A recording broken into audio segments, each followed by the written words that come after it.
Завършваме с история и археология. Проект на Видинската митрополия за възстановяване на Алботинския скален манастир ще върне старата му слава на едно уникално свещено място. Предполага се, че той е действал близо век след завладяването на тези земи от турците. Легендите за него разказват, че е бил своеобразен трезор за богатствата на Бдинското царство през 14 век. Две археологически проучвания доказват, че светата обител е била важно духовно средище на Северозапада.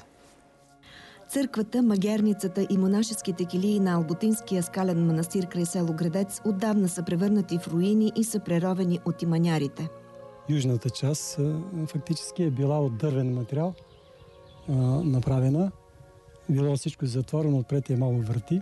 Тук се вижда, ето това са дървени подпори. Тая дупка, където са имало гради, които ето и тая същата. Значи това е, тук някъде трябва да е предниците на манастира. Идейният проект за възстановяването на Алботинския манастир е на епископ Сионий, викарий на Видинската митрополия. В момента се изготвя техническата част и до месец ще бъде внесен за финансиране по европейска програма. Ще бъде наистина един голям духовен център, който ще даде много на Видин, на Видинска света митрополия, на цялата епархия и не само за България, но и за съседните Румъния и Сърбия. Всъщност това е една света обител, която във времето е имала точно такова значение, обединител на всички християни от целия този регион. С възстановяването на Алботинския скален манастир местните хора се надяват да се развие туризма в региона.